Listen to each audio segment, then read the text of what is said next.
여러분, 혹시 그런 적 없으세요? 기도가 마치 그냥 허공에 외치는 메아리처럼 느껴질 때요. 하나님이 너무 멀게만 느껴지는 순간들 말이에요. 우리는 보통 그런 침묵을 외면이나 부재의 신호로 받아들이곤 하죠. 하지만 만약에요, 그 고요함이 사실은 보이지 않는 무대 뒤에서 가장 위대한 역사가 준비되는 순간이라면 어떨까요? 오늘 저랑 같이 성경의 가장 긴 침묵 속으로 들어가서 그 놀라운 비밀을 한번 파헤쳐 보시죠. 구약의 마지막 예언자 말라기부터 신약의 시작을 알리는 세례 요한의 등장까지 역사 속에는 약 400년이라는 어마어마한 공백이 있습니다. 자그마치 400년이에요. 선지자의 목소리도 하나님의 기적도 기록되지 않은 시간. 한번 상상해 보세요. 이스라엘에게는 마치 하늘이 완전히 입을 닫아버린 것 같은 그런 기나긴 밤이었을 겁니다. 자, 바로 이게 오늘 우리가 던져야 할 진짜 중요한 질문입니다.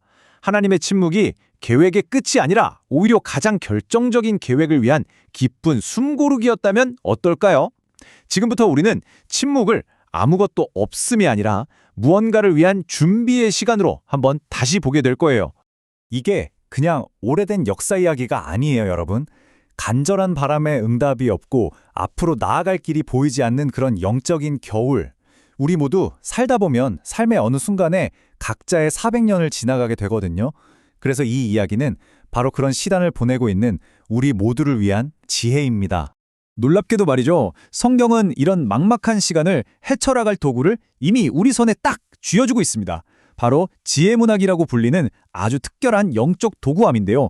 지금부터 그 도구함을 저랑 같이 한번 열어보겠습니다. 잠언, 욥기, 그리고 전도서. 이 세 권의 책이요. 그냥 따로따로 있는 게 아니라 마치 하나의 완벽한 세트처럼 함께 작동해요. 인생의 질서, 혼돈, 그리고 그 모든 것을 아우르는 깊은 통찰력을 주면서 우리에게 균형 잡힌 시각을 선물하는 거죠. 자, 이 표를 보시면 정말 재밌는 게 뭐냐면요. 각 책이 서로를 완벽하게 보완한다는 사실이에요. 잠언은 삶의 기본 원칙을 알려주는 설계도 같은 거고요. 욥기는 그 설계도가 와르르 무너지는 것 같은 고난 속에서 그래도 하나님을 신뢰할 수 있니? 라고 묻는 거죠. 그리고 전도서는 그 모든 유한함 속에서 진정한 의미를 찾는 지혜를 가르쳐줍니다. 이 세 가지가 합쳐질 때 비로소 진짜 온전한 지혜가 완성되는 거예요. 좋습니다. 그럼 이제 이 멋진 도구함 속 도구들을 하나씩 자세히 한번 들여다볼까요? 먼저 잠언입니다. 이건 마치 세상이 어떻게 돌아가는지에 대한 사용 설명서 같아요. 하나님의 지혜로운 질서에 따라 살아갈 때 삶이 얼마나 풍요로워질 수 있는지를 보여주죠. 지혜라는 게 그냥 머릿속에만 있는 게 아니라 매일매일의 선택 속에서 드러나는 아주 실용적인 삶의 기술이라는 겁니다. 하지만 인생이 늘 설명서대로만 풀리지는 않잖아요. 바로 그럴 때 필요한 게 욥기입니다. 잠언의 공식이 전혀 통하지 않는 것 같은 그런 혼돈의 폭풍 속에서 이해할 수 없는 고통을 겪더라도 하나님을 신뢰하는 법을 가르쳐주는 위기 대응 매뉴얼 같은 책인 거죠. 마지막으로 전도서는 우리에게 큰 그림을 보여줘요. 인생이 뭐랄까 손에 잡힐 듯 잡히지 않는 안개, 해벨 같다는 걸 인정하게 만들죠. 바로 그 한계를 받아들일 때 역설적으로 우리는 미래에 대한 불안을 내려놓고 오늘 내게 주어진 작은 선물들 속에서 진짜 기쁨을 찾게 되는 거예요. 욥의 이 고백이 정말 이 모든 지혜가 어디를 향하는지 딱 보여주는 것 같아요. 하나님에 대해 그냥 듣기만 하던 지식에서 고통의 진짜 한복판에서 그분을 인격적으로 보는 관계로 나아가는 것. 바로 이게 지혜가 우리를 이끌어가는 놀라운 여정의 목적지인 거죠. 자, 이제 이 지혜의 도구들을 손에 들었으니 이야기의 클라이맥스로 한번 들어가 보죠. 겉으로는 완전히 멈춘 것 같았던 그 400년의 침묵이 사실은 인류 구원을 위한 하나님의 가장 분주한 작업실이었다는 그 비밀을 파헤칠 시간입니다. 하나님은요, 침묵 속에서 역사의 무대를 직접 아주 정교하게 설계하고 계셨어요. 알렉산더 대왕을 통해 온 세상이 그리스어로 소통하게 만드셨고, 로마 제국의 평화, 팍스 로마나를 통해서는 복음이 퍼져나갈 안전한 고속도로를 닦아 놓으셨죠. 곳곳에 세워진 유대인 회당은 어땠고요?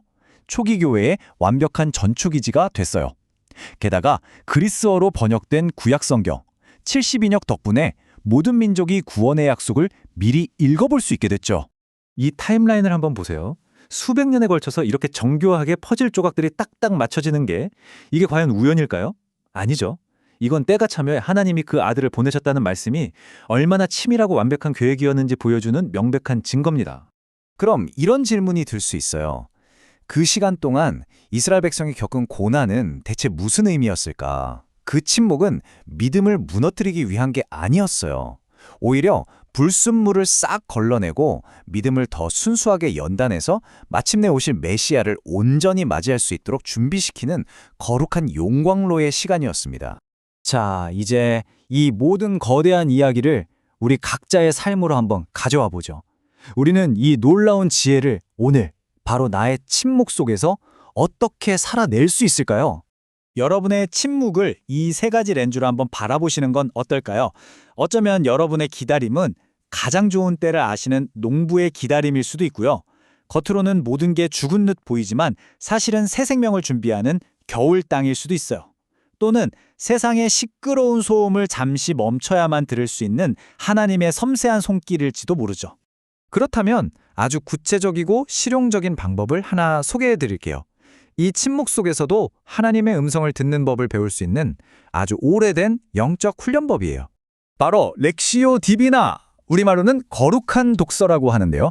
이 네 단계는요, 단순히 성경을 머리로 분석하는 걸 넘어서 말씀을 통해서 하나님과 인격적인 대화를 나누도록 도와줘요. 혹시 침묵 속에서 길을 잃었다고 느낄 때 이 방법이 하나님과 다시 연결되는 튼튼한 다리가 되어줄 수 있을 겁니다. 이 한 문장이 오늘 우리가 나눈 모든 이야기의 핵심을 담고 있는 것 같아요. 그 기나긴 침묵은 하나님의 부재가 아니라 인류 역사상 가장 위대한 선물을 주시기 위한 거룩하고 경이로운 숨고르기였다는 것. 결국 지혜서가 던졌던 그 모든 삶의 질문들, 그리고 400년이라는 길고 긴 기다림은요, 단 한 분, 바로 예수 그리스도 안에서 완벽한 답을 찾게 됩니다. 그분 안에서 하나님의 침묵은 깨졌고 세상에서 가장 분명한 사랑의 목소리가 우리에게 들려온 거죠.